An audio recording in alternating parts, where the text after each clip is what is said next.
stronger than law. When the people the people will have their way. Anywhere in the world, the people will have their way. When they're tired of it, they will overthrow whatever it is. It doesn't matter what the law says. They're going to do it. Now, I'm not advocating it. Listen, the most lawless people of America are in government.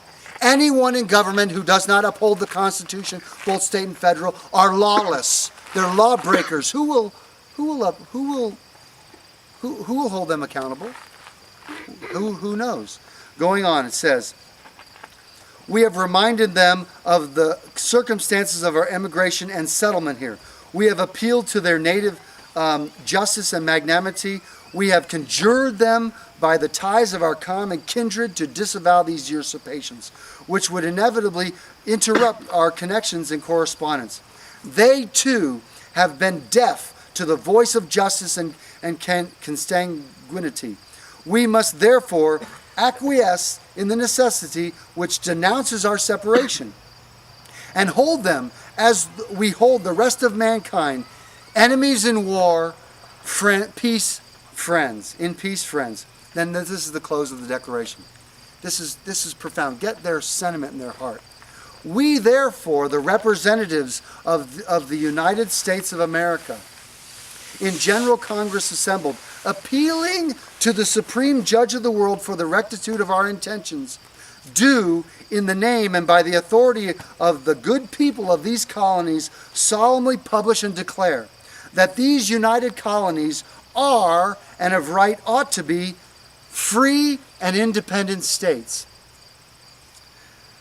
That they're absolved from all allegiance to the British Crown, and that all political connection between them and the state of Great Britain is and ought to be totally dissolved.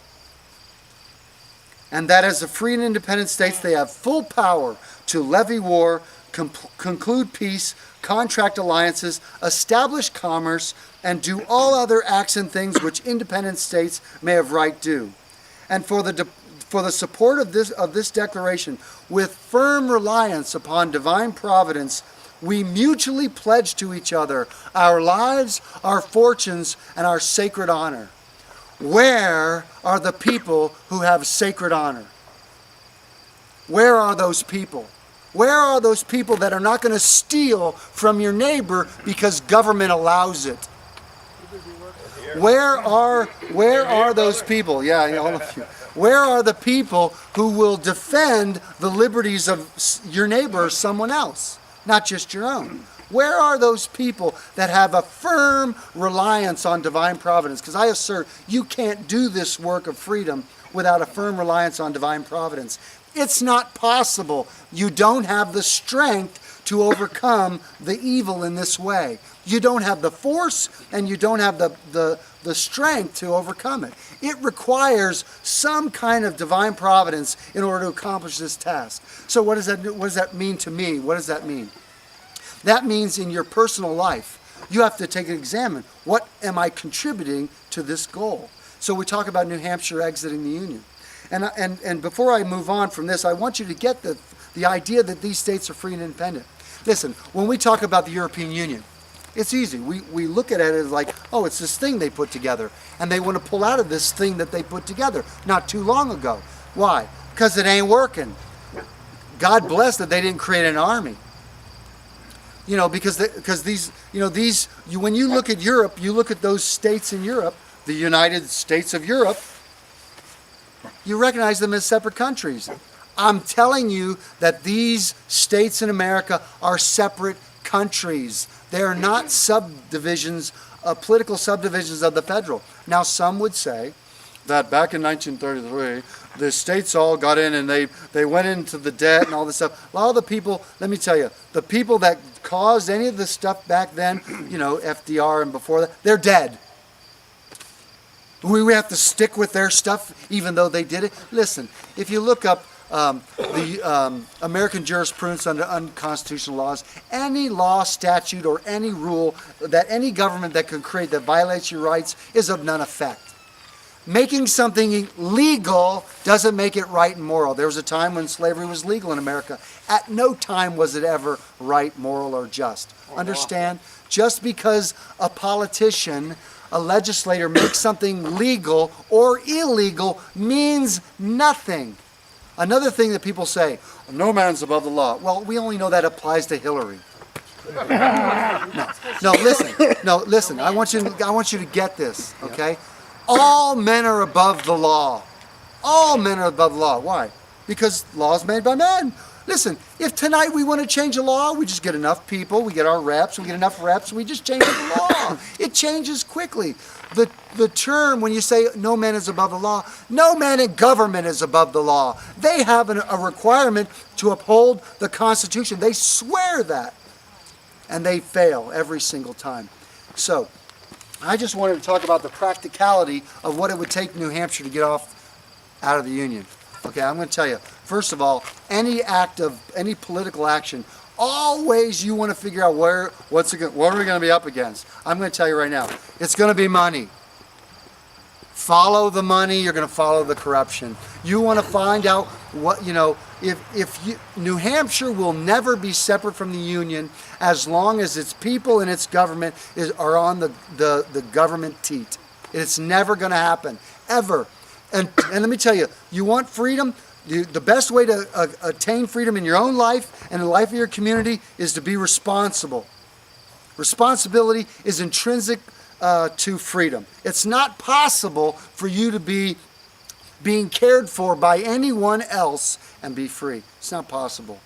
If you want freedom yet depreciate agitation, you don't like the task, it's too hard. What about our jobs? I want a job. Give me a job. God, I'm sick of that. It ain't anybody else's job to provide for you than you, unless you're still at home with your mommy. And your parents can take care of you, and they can tell you when to go to bed and when to get up in the morning, or you can go to jail. They can tell you when to get up in the morning and go to bed. It's the same thing. Grow up. Grow up and be responsible for yourself. How disrespectful. Where are those honorable people that are going to take care of yourself? And not only just yourself, your family. Not only your family, but your community. And I'm not, the difficulty's not government. The difficulty's in you. The difficulty's in the tyrannies we allow. It's in how well we're going to be with each other and how well we build community. The moment you build community, you can push back the tyranny that much more. Whether it's your town, your city, or your county, or what have you. So when you're looking at responsibilities, I'm just going to go down this real checklist. These are required. It's not going to be available for New Hampshire to pull out of the Union unless we stop receiving the benefits from the federal first. We're not going to be free, and then all of a sudden there's this vacuum of like, geez, what are we going to do? Okay, it's not going to happen. So you look at whatever it is, and I'm interested in forming a steering committee. I'm not interested in forming an organization. Okay. And let me tell you, one of the first acts that the First Continental Congress did, or let me say the first act they did not do, I'm telling you, the First Continental Congress did not create a 501c3, okay? So that we can write off our taxes as we ask our government for our liberty and freedom. That's bull crap, okay? It ain't gonna happen. If you're a freedom group and you're asking permission from the IRS, because we're gonna, it's just like, it's numbskull. It's like, really? Really? Oh, and you're going to lock and load? Give me a freaking break. Come on, you're going to piss yourself. Give me a break. Look, so we're not going to form any organization. We don't need that. Well, the idea is you're going to have a conversation around the table. But if you can't even talk about it, it ain't going to happen. So let me tell you the first principle to hold off anything that's out there.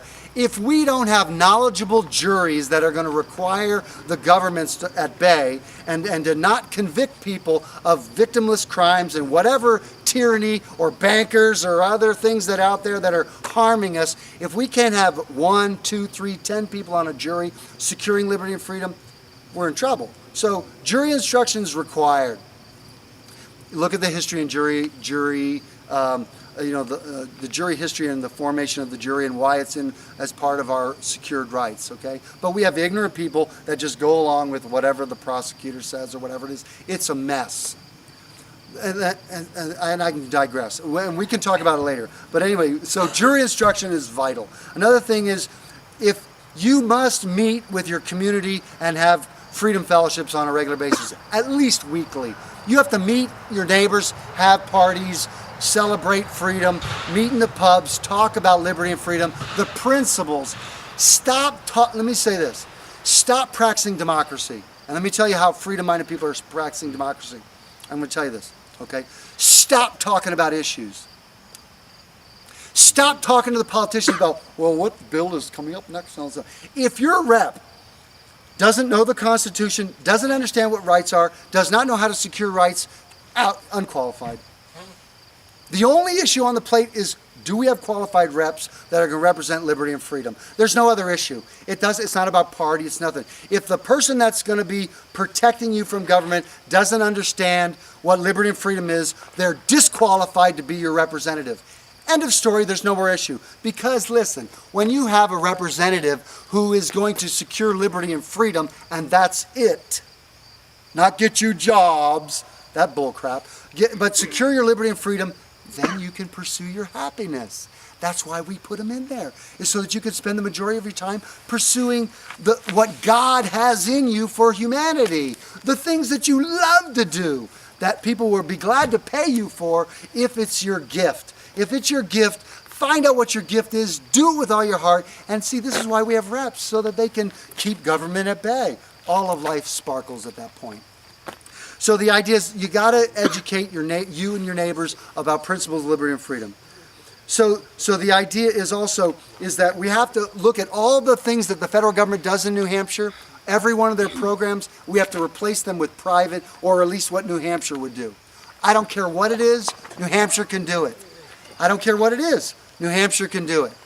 The people can take care of themselves. And listen, government charity is tyranny. You can't, listen, if you don't know that taxation is always collected under penalty of death, you don't understand taxation, okay? So study taxation, understand the difference between direct taxes and excise taxes. If you don't understand taxation, come to the table, grow up, learn a little bit about liberty and freedom. It's important. But the idea is, listen, all taxes are collected under pain of death. You understand that? When you get that, you can't get the government comes along and says, we're going to take care of you. We're going to rob Peter and Paul here, but we're going to take care of you. That's what people do. So we have to replace all the charities with true charities, private charities. And I don't recommend the state taking that on, because it'd be the same thing. And the other thing is banking and money, the state's got to take care of it. Look, if Great Britain pulled out of the European Union, what are they going to do with banks? Doesn't the UK have their own banks, right? It's like that. They're still tied into these funky systems, but the bottom line is they can do it. They still have transactions. And New Hampshire can do that as well. And obviously, constitutional sheriffs are necessary. We have 10 counties in New Hampshire. If we can't find a freedom-minded sheriff in every county that's going to secure the rights of the people in those counties, then come on, folks. We're bringing 20,000 people into New Hampshire. We can't come up with 10 freedom-minded people that are going to be sheriff? Or, that seems like it should be an easy task, no? 10 people. 10, not 100. 10 people. We have 1.3 million people in New Hampshire. We need 10 for sheriff, right? So I'm interested in hooking up and having beers and talking with people about these concepts. Because listen, I think what happens with the steering committee is we have to be experts on this subject matter. So whether it's charity or whatever it is, it's like, well, what's the task at hand? Who wants to check out these different things? Let's move on it, and let's have New Hampshire do that. As long as New Hampshire is addicted to banks and with the federal things and the things that they have to give out, it's not going to happen, folks. Because the freedom-minded people are not going to force the collectivists into freedom. It's not going to happen. I think it was Jefferson who said that if freedom is imposed on people, even freedom will be a tyranny to them. Their hearts have to be prepared for liberty and freedom in order for it to work. So that's our task. That is to really support liberty and freedom from a concept. If you've never read the Anti-Federalist Papers and the Federalist Papers, the conversations that they were having, they were warning we don't want a central government, and this is why. Well, they were right in some ways, you know. Some of those things came to pass that they said would never happen. And listen, and if you can't look at the other side of the benefits of the federal government, now I mean, the federal government has its benefits. Like, for example, one of the things that the federal government's really good at is War. Killing. oh well, one of the things that it's good at it. Murder. Theft. You know, I just can't think of anything right now. But anyway, but I'm sure that, no, listen, here's the way it looks like. Look, when you talk about alliances, okay, listen, when they were separating from England, it was necessary for the colonies to come together. And they could not borrow money for their armaments when they were borrowing from France and Spain, and because those were enemies of Great Britain. They would not lend them money unless they came together. So if we were separating ourselves from the feds and we were coming together with other states and such, or we decided we wanted to make a union of some sort with Canada or whatever, whoever would help us, that's what happens. And it's not nice. It's always bad when you're going into debt for things. But these are realities when you have a common enemy. So we don't want to just blow it off, or like the Declaration said, for light and transient causes. We want to be clear and responsible with respect to the feds. And listen, at no time, I'm not advocating bloodshed. That being said, our rights are only secured ultimately by force. That's the only way it is. To not understand that is to who's going to protect you. You are ultimately responsible to secure your rights by force if necessary. That's the way it is. I'm not advocating that. I'm saying that's a reality. If you don't recognize that reality, then you don't understand rights. Okay? And so that's not a bad thing, that's a good thing. So when you think of New Hampshire, think of it as your country. Like I have these, don't you have New Hampshire? These are available if you want some. These are bumper stickers for your car. So let me know, I'll let you know I have them. But the idea is New Hampshire's my country, and it's your country. And when you look at those European states, you wouldn't confuse Italy with Germany or France. You recognize them as separate countries. These states are the same. And I've got a lot of ideas on the practicality of a lot of that. That's really quite exciting. And it's fun. I mean, it's fun, you know, it's good to decentralize power. It always is beneficial, you know. So anyway, that's what I wanted to share. I just wanted to set that out there. It's a great goal. It's great to talk about. But the most important thing is responsibility and substituting, at least substituting what the feds are offering. Take out the middleman, and New Hampshire take care of itself. And I'm absolutely confident it can. It can make its own deals. So thanks so much. We're going to continue hanging out and chatting and all that. I thank you for that. If you want to go to my website, it's DestinationFreedom.org. And contact me. I'll be glad to talk to any of you about that stuff. You know, we help people. One of the things that we help people do is to separate themselves by changing their status from federal citizens to state citizens. And we have a process for that. It's part of a passport process with the United States State Department. And so it's been exciting in that. So if you want to contact me on that, you can email me at Christopher@DestinationFreedom.org, and I'll be glad to chat with you about that. But that's a great thing. We just have to stop being dependent upon the federal government for our care and our purposes. They like George Carlin says in that video, it's a big club and you ain't in it. You know, they don't have your best interest at heart. They don't have your best interest at heart. They don't care about you. They never cared about you. They don't care about you. By the way, they don't care about you. Okay? The only thing that they do anything for you is for their own benefit. So anyway, other than that, I have no opinion. All right. Well, thanks so much. I appreciate everybody being here. Let's continue to have a good time. Okay. Thank you.